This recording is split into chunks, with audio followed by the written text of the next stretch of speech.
Commercial spaces, pre launch commercial spaces గురించి కూడా చాలా ఫ్లక్చువేటెడ్గా ఉంది.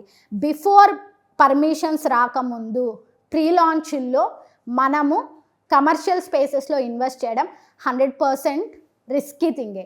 బట్ ప్రాపర్ డాక్యుమెంటేషన్ వెరిఫికేషన్ అయ్యి మీకు ఆ కంపెనీ మీద ట్రస్ట్ ఉంటే కొనండి.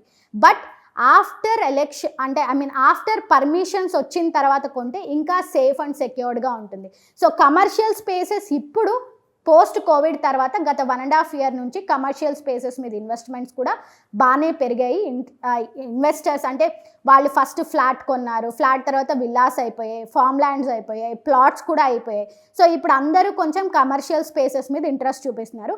బట్ కమర్షియల్ స్పేసెస్లో కూడా మీకు రెంట్ వస్తుంది, మీకు మంత్లీ యాక్టివ్ ఇన్కమ్ ఉంటుంది అని ఆలోచించి మీరు జస్ట్ ఒక స్టెప్ తీసుకునే ముందు లీగల్గా ఎంత క్లియరెన్స్ ఉంది, ఎన్వైరన్మెంటల్ క్లియరెన్స్ ఎలా ఉంది, కన్వర్షన్ అయ్యిందా లేదా, ఎప్పుడు అప్రూవల్స్ వస్తాయి, అండ్ బేస్డ్ అపాన్ ట్రస్ట్తో పాటు కొంచెం జెన్యూనిటీ కూడా యాడ్ అయితే మీరు ఖచ్చితంగా కమర్షియల్ స్పేసెస్లో కూడా ఇన్వెస్ట్ చేయొచ్చండి. అండ్ మోస్ట్ ఇంపార్టెంట్లీ ఇన్వెస్ట్మెంట్స్ మనం చేసేటప్పుడు ఒక్కసారి మనం రీచెక్ చేసుకోవాల్సింది డాక్యుమెంట్ అనమాట. Document is very much important. ఎందుకంటే ఇప్పుడు మనము డాక్యుమెంట్ సరిగ్గా లేకపోతే ల్యాండ్ ఎవరి పేరు మీద ఉంది, ఏదర్ అది కంపెనీ పేరు మీద ఉందా, ఇండివిజువల్ పర్సన్ పేరు మీద ఉందా, ఎవరు వచ్చి మీకు రిజిస్ట్రేషన్ చేస్తారు అనేది వెరీ మచ్ ఇంపార్టెంట్. సో కాబట్టి document plays a key role. So document verification is very much important. So first investment ఇప్పుడు ఇదంతా అబ్జర్వ్ చేసి మీ దగ్గర ఇల్లు కూడా లేదు, ఏమీ లేదు, but you have a decent salary that you are earning.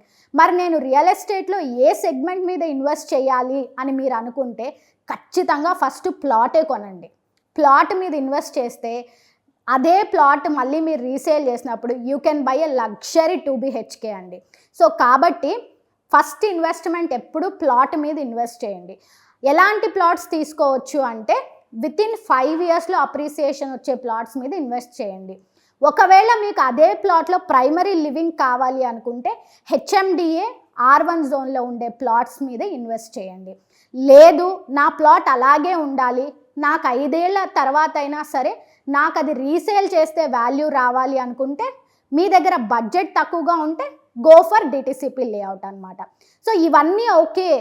మరి ఫామ్ ల్యాండ్స్ అస్సలు కొనొద్దా, including roads, excluding roads, farm lands కాన్సెప్ట్స్కి అస్సలు వెళ్ళొద్దా అని మీరు అడిగితే ఫామ్ ల్యాండ్స్ మీద కూడా ఇన్వెస్ట్ చేయండి. ఎందుకంటే తక్కువ బడ్జెట్లో మీకు ఎక్కువ ఈల్డ్ వస్తుంది. వేరాస్ HMDAలో కానీ DTCPలో కానీ మ్యాక్సిమం మీరు 200 square yards ఆర్ మహా అయితే 400 square yards, ఇంకా ఎక్కువైతే 605 square yards మాత్రమే ఓన్ చేయగలుగుతారు. అదే ఫామ్ ల్యాండ్స్ అనుకోండి, తక్కువ బడ్జెట్లో మీకు ఎక్కువ గుంటాస్ కొనుక్కునే స్కోప్ వస్తుంది. ధరణిలో రిజిస్ట్రేషన్ చేసుకోవచ్చు, పాస్బుక్ కూడా వస్తుంది.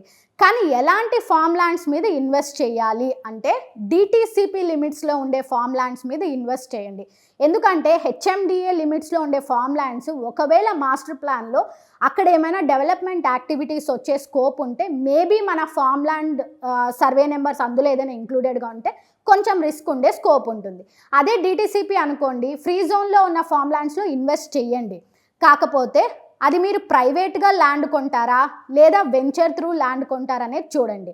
అదే ఒక వెంచర్ త్రూ ల్యాండ్ కొనేటట్టయితే ఎర్లీ స్టేజెస్లో ఇన్వెస్ట్ చేయకండి, ఫుల్లీ డెవలప్మెంట్స్ అయిన తర్వాత ఇన్వెస్ట్ చేయండి. అట్లీస్ట్ ఒక 2 years అయ్యి రోడ్స్ ఫామ్ అయ్యి ఒక బేసిక్ యాంబియన్స్ అక్కడ క్రియేట్ అయినట్లు అనిపిస్తే మీరు కొనండి. సరే అసలు వెంచర్లోనే కొన్నాము, వాళ్ళు అసలు డెవలప్మెంట్సే చేయట్లేదు, రోడ్సే ఫామ్ చేయట్లేదు అంటే మినిమం ఒక ఫామ్ ల్యాండ్ కొన్న వాళ్ళు మినిమం 40-50 lakhs బడ్జెట్లో కొనుంటారండి. మీరేం చేస్తారంటే ఒక ప్రైవేట్ సర్వేయర్ని హైర్ చేసుకొని, ఎలాగో మీ దగ్గర డాక్యుమెంట్ ఉంటుంది, పాస్బుక్ కూడా వచ్చి ఉంటుంది కాబట్టి ఒక ప్రైవేట్ సర్వేయర్ని హైర్ చేసుకొని మీ పొజిషన్ని మీరు ప్రైవేట్ సర్వేయర్ త్రూ తీసుకొని మీరే ఫెన్సింగ్ వేసుకొని ఒక ట్రక్ హౌస్ బిల్డ్ చేయండి. అలా మీ ప్లాట్ పొజిషన్ని మీరు యూటిలైజ్ చేయండి. అండ్ మోస్ట్ ఇంపార్టెంట్, ల్యాండ్ కొన్న వెంటనే దాన్ని అబ్జర్వ్ చేయడం కూడా చాలా ఇంపార్టెంట్ అండి. అంటే ల్యాండ్ కొనేసాం అయిపోయింది, మేము ఎక్కడో యుఎస్లో ఉంటాము, మేము వచ్చి మా ప్లాట్ చూడలేము అని మీరు అనుకోవద్దు. వీలైతే మీరు ల్యాండ్ కొన్న తర్వాత ఫ్రీక్వెంట్గా ల్యాండ్కి విజిట్ చేయడానికి ప్రయత్నం చేయండి. అది చాలా ఇంపార్టెంట్. ఎందుకంటే మీరు వచ్చిపోతున్న టైంలో మీకు అక్కడ చుట్టుపక్కల డెవలప్మెంట్స్ కానీ ఇంటరాక్షన్స్ కానీ అర్థమవుతూ ఉంటాయి. Keep visiting your plot. అలాగే మీ ప్లాట్స్ని అలా ప్లెయిన్గా ఉంచేయద్దు. ఏదర్ అది హెచ్ఎండిఏ ప్లాట్ అయినా, డిటిసిపి ప్లాట్ అయినా, ఫామ్ ప్లాట్ అయినా సరే, owning a piece of land is very much important. మీ ప్లాట్ మీకు యాక్టివ్ ఇన్కమ్ తెచ్చిపెట్టాలి అంటే, ఎలాగైతే మనకు కమర్షియల్ స్పేసెస్లో రెంటల్ ఇస్తామని మన కంపెనీస్ ఎలా చెప్తున్నాయో, అలాగే మన దగ్గర ప్లాట్ ఉంది కదండి, ఈ ప్లాట్లో మనం ఏం చేద్దామంటే, రీసెంట్ టైమ్స్లో మనకు రెడీమేడ్ హౌసెస్ చాలా వచ్చేసాయి. మినిమం ప్లాట్ కొన్న వాళ్ళ దగ్గర మినిమం 30-40 lakhs పెట్టి బడ్జెట్ ఉండనే ఉంటుంది. కాబట్టి మనం ఏం చేద్దాం, ఇంకో 5 to 10 lakhs or depending upon మనకి ఎలాంటి హౌస్ కావాలో బిల్డ్ చేసుకొని, మన ప్లాట్లో సో కాల్డ్ వెంచర్ వాళ్ళు ఉంటే వాళ్ళతో ఒక పర్మిషన్ తీసుకొని, అండ్ అక్కడ basic amenities like electricity, water ఇవన్నీ ఉన్నాయనుకోండి, సెక్యూరిటీ కూడా బాగుందనుకోండి, మీరు ఆ ట్రక్ హౌస్నో లేదా ఒక ఆర్కిటెక్చరల్ కంపెనీతో డిస్కస్ చేసి ఒక హౌస్ని అక్కడ బిల్డ్ చేసి రెంటల్ పర్పస్కి ఇవ్వండి. అంటే ఇప్పుడు ఓయో రూమ్స్, ఇది కో లివింగ్ స్పేసెస్ ఎలా ఉన్నాయో, వీకెండ్ లైఫ్ స్టైల్స్ పెరిగిపోయాయి కాబట్టి అపార్ట్ ఫ్రమ్ రెగ్యులర్ హోటల్స్కో రిసార్ట్స్కో వెళ్ళలేని వాళ్ళు మీరు ఒక అంబియన్స్ క్రియేట్ చేసి, మీరు ఎలాగో వెంచర్లో స్పేస్ ఉంటుంది కాబట్టి, అదే గేటెడ్ కమ్యూనిటీ లాంటి వెంచర్స్ అనుకోండి, ఖచ్చితంగా ఎమ్యూనిటీస్ కూడా ఉంటాయి కాబట్టి మీరు మీ ప్లాట్ని అలా ఎంటీగా వదిలేయద్దు. ఎందుకంటే that plot is owned by you కాబట్టి ఖచ్చితంగా ఆ ప్లాట్లో ఏదైనా యాక్టివిటీ చేయండి.